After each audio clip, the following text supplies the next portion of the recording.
మాజీ మంత్రి కాకాని గోవర్ధన్ రెడ్డిపై కేసు నమోదైంది. పొదలకూడు మండలం తాటిపర్తిలో 250 కోట్ల విలువైన క్వార్జ్ దోపిడీ చేశారని అభియోగాలతో నమోదు చేశారు. తాటిపర్తిలో రుస్తుం మైన్స్లో లీజ్ ముగిసినప్పటికీ కోట్ల విలువైన క్వార్జ్ తరలించారని ఫిర్యాదు మేరకు కేసు నమోదు చేశారు. కాకాని సహా 7గురిపై ఎఫ్ఐఆర్ నమోదు చేసిన పోలీసులు A4గా కాకాని గోవర్ధన్ రెడ్డి పేరును చేర్చారు. ఐపీసీ 120B, 447, 427, 379, 220, 506, 129తో పాటుగా ఎక్స్ప్లోజివ్ సబ్స్టెన్స్ యాక్ట్ కింద కేసులు నమోదు చేశారు. ఇదే కేసులో ఇద్దరు వైసీపీ నేతలు హైకోర్టును ఆశ్రయించి ముందస్తు బెయిల్ తెచ్చుకున్నారు. ఇప్పటికే కాకానిపై మాజీ మంత్రి సోమిరెడ్డి చంద్రమోహన్ రెడ్డి ఆస్తుల వ్యవహారాలపై నకిలీ పత్రాలు సృష్టించారని ఫోర్జరీ కేసు నమోదైంది. అలాగే సర్వేపల్లి రిజర్వాయర్ గ్రావెల్ కుంభకోణంలో కాకాని హస్తమున్నట్టుగా ఆరోపణలు ఉన్నాయి.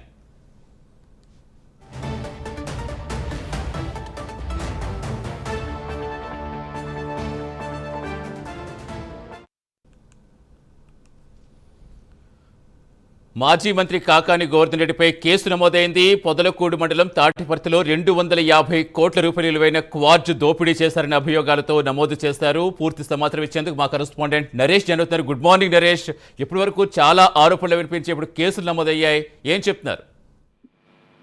రైట్ సతీష్, మొత్తానికి నెల్లూరు జిల్లాకు సంబంధించినటువంటి వైసీపీ మాజీ మంత్రి కాకాని గోవర్ధన్ రెడ్డిపై ఇటు పొదలకూరులో కేసు నమోదు చేశారు. ప్రధానంగా పొదలకూరు మండలం సంబంధించినటువంటి కట్టపర్తి అనే ఒక గ్రామం, దాదాపు కూడా మైనింగ్ సంబంధించినటువంటి అక్కడ ఇటు ప్రజాధనాన్ని కూడా కొల్లగొట్టినటువంటి గత వైసీపీ ప్రభుత్వంలో దాదాపు కూడా 100 కోట్ల రూపాయలు విలువైనటువంటి వైట్ క్వార్జ్ అంటాం, దీన్ని తెల్ల బంగారంగా కూడా పిలుస్తాం. సో దీని యొక్క విలువ దాదాపు కూడా 250 కోట్ల రూపాయలు దోపిడీ చేశారంటూ కూడా ఎవరైతే నెల్లూరు జిల్లాకు సంబంధించినటువంటి మైనింగ్ డీడీ ఎవరైతే బాలాజీ నాయక్ ఉన్నారో ఆయన పొదలకూరులో గత నెల ఏదైతే 16వ తేదీ కేసు నమోదు చేయడం జరిగింది. అయితే పూర్వపరాలు పూర్తి స్థాయిలో గత 5 సంవత్సరాల కాలం పాటు ప్రధానంగా తటపర్తిలో ఎన్ని కోట్ల మేర ఈ యొక్క వైట్ క్వార్జీని తరలించారు, దేశ విదేశాల్లోనే వివిధ ప్రాంతాలకు అంటే చైనాకు సంబంధించి అదేవిధంగా మరికొన్ని దేశాలకు కూడా ఈ వైట్ క్వార్జీని తరలించినటువంటి నేపథ్యంలో అనేక అభియోగాలు ఉన్నప్పటికీ కూడా అయితే వాటన్నిటి మీద ఇప్పటికే సిఐడి విచారణ అయితే జరుగుతుంది. దీనికి ప్రధానంగా కూడా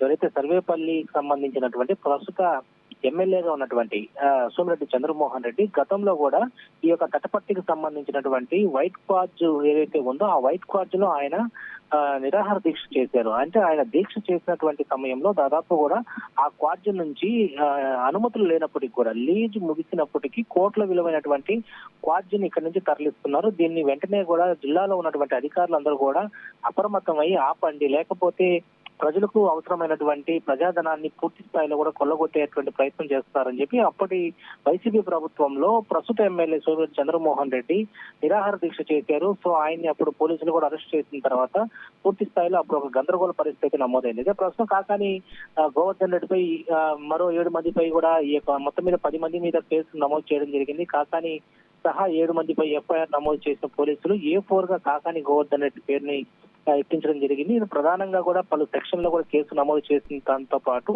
ఎక్స్ప్లోజివ్ సబ్స్టెన్స్ యాక్ట్ కింద కూడా కేసు నమోదు చేశారు పోలీసులు. దీని మీద ప్రస్తుతం రాష్ట్ర వ్యాప్తంగా ఉన్నటువంటి గత 5 ఏళ్ల కాలంలో ఎవరైతే ఏ అక్రమాలు చేశారో, ఏ కుంభకోణాలు చేశారో వాటన్నిటి మీద కూడా పోలీసులు ఉక్కుపాదం మోపుతున్నారు. ఈ నేపథ్యంలోనే ఒక్కొక్కరు అరెస్ట్ అవుతున్న నేపథ్యంలో నెల్లూరు జిల్లా మాజీ మంత్రికి సంబంధించినటువంటి కాకాని గోవర్ధన్ రెడ్డిపై కేసు నమోదవడంతో ఇప్పుడు ప్రస్తుతం ఉత్కంఠ రేపుతున్నటువంటి పరిస్థితి కనపడతా ఉంది. అంటే ఏ క్షణంలో అయినా కూడా కాకాని గోవర్ధన్ అరెస్ట్ చేసే అవకాశాలు కనిపిస్తున్నట్టుగా తెలుస్తోంది. మొత్తం మీద ఎలా ఉండబోతుంది అనేది మాత్రం వేచి చూడాల్సిన పరిస్థితి. Right, thank you Naresh.